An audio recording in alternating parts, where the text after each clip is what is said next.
Hi guys, it's your girl Me-Anie here.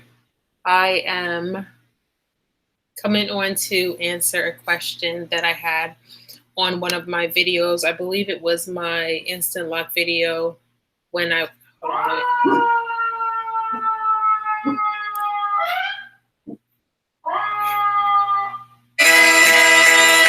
There's always some jazz going on, man. I think they're trying to get in. We have some kind of emergency in here. I'm sorry.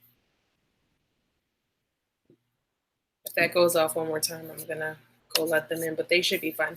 Anywho, coming on to answer, it was like an extensive question.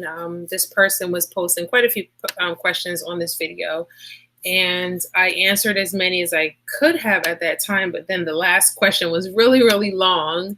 So I just decided to do a video response as opposed to typing up an entire, like I felt like it would have been an essay type of response. Anywho, let me see if I can find the comments so we can get into this video. Here we go.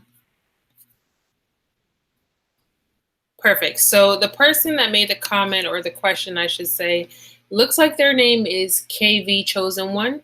And KV Chosen One seems like she has quite a few questions about how to start her locks, whether she should do the instant lock method or one of the other traditional methods. So here she asked me, does using the lock tool cause breakage? I really want to start mine this way, but I keep getting mixed feelings. I like the way Chris McDread does his, but then I contacted a local loctician and she stated that instant locks would cause long-term damage. So I don't know what to do. How are yours coming along? Let me see, read more. How are yours coming along since you started using the instant lock tool? So the first thing I would say is basically any method of starting your locks or anything can cause damage long-term. Too much of anything can cause damage long-term. I chose to do the instant lock method because I wanted to get my hair locked a little bit quicker than the methods that I've tried in the past. So I would honestly say that I have not seen breakage at all with my hair being locked using the tool. And I'm basically at a year in at this time. I can see where the loctician that you spoke to would say that it can cause damage. Do I have a lock tool close by? Yes. So the lock tool is nothing but a crochet hook. This isn't the correct size. This is for something else. But the lock tool that I use was pretty much like this, but way smaller. So using the lock tool and doing this method incorrectly can definitely cause damage. But if you get someone that knows what they're doing, you're not doing it over and over again on an area that's already locked, and you're only doing the regrowth, then you should not have a problem. So I think with that, what she's saying is it can cause damage, but I don't think you should totally rule it out because it's not going to be excessive. You're not going to be using the crochet hook every time you need to redo your hair. You're not going to be using the crochet hook over here that's already locked. You're going to be using it on the regrowth. For me, I personally have been retwisting using not really the palm roll. I haven't been palm rolling. I've only been retwisting my roots. I don't palm roll the body of my locks because I want them to be thick. But going forward, I really think that I'm going to start doing the instant lock method on my regrowth, because the problem I've always had in the past with my previous locks is that my hair grows faster than it can actually lock. So I want to use the tool to continue to groom my hair and get it to lock in the future without having to retwist so often. I had another person on here that asked a question as well. Let me see if I can find their question. This question was, to me, this question was a little bit weird because I personally don't get the whole retwisting once a year thing unless you're trying to freeform. So I don't I don't get that too much. I don't understand it. To me, it's just like, why would I let my hair sit that long? This is me personally. Why would I let my hair grow out for that amount of time without retwisting? Because I can only imagine how my hair is going to be marrying together. Like the regrowth is going to mesh to other parts of my locks, and I don't want that at all.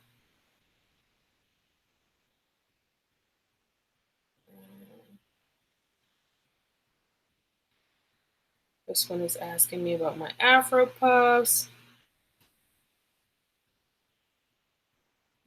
Can't find that comment right now.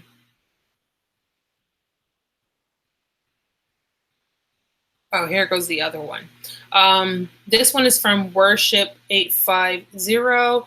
I'm contemplating what method I should use. So this person wants to know if they should use palm rolling or the crochet method. They intend on only retwisting once a year because they want thick locks, and they're not sure if interlocking can help them achieve thick locks. I personally do not think that interlocking can help you achieve thick locks. When I first started my Instant Locs, I did one method where I interlocked the base of my hair. And that's what I saw on some of the videos that I looked up here on YouTube. And what sucked about it is that people didn't get to show you, or people didn't show you what happened after you do that method. So I noticed after I did the interlocking at the base of my hair, when I first started it, the lock had like a smaller section compared to what was interlocked and what was Instant Loc. So it was like kind of puffy down here, and then in the middle it was really cinched, because interlocking, to me, and from what I've seen, it gives you like the tightest holds. That's why people don't have to retwist as much. Once it's in there, it's pretty meshed. It's meshed pretty tightly, so you don't have to worry about it unraveling if it's done correctly. So you won't get full thick locks using that method. You can get it from palm rolling. You just have to do the palm rolling sparingly. You can get it from doing the crochet method. Definitely the crochet method will give you thick locks because you're not compacting all the hair together like you would with palm rolling. Using the 2-strand method is definitely a sure way to get thick locks if you start with 2-strand. A lot of people out there with really, really thick locks, a good percentage of them started with 2-strand twists. And personally, I don't like 2-strand twists because it was just too much work for me at first. This was years ago when I started my first set back in 2009, and I didn't know about 2-strand twists as being a way to start locks. I always thought it was comb coils. So when I got my locks started in Barbados and they did the 2-strand twist, I panicked, and I walked out the salon like almost ready to cry on the inside, because that's not what I wanted and that's not what I was expecting. I left it in for about a month. I was very disappointed in it, and I ended up taking them out and starting the comb coil method. That's just because of my lack of knowing how locks could be started in alternate ways as opposed to just 2-strand twists. So definitely I would look into probably doing palm roll, 2-strand twists. Don't do the interlocking, because I don't think you're going to get what you're looking for, especially if it's the choice of tightening your hair every 4 to 6 weeks. If you choose to do interlocking, you're not going to get a thick lock like you want. So I just wanted to come on really quick and answer that question, because I didn't want to type an entire response on that. Right now, I feel like I'm going to go color my hair. I bought a color today, and I'm kind of tired of this non-color that I have right now.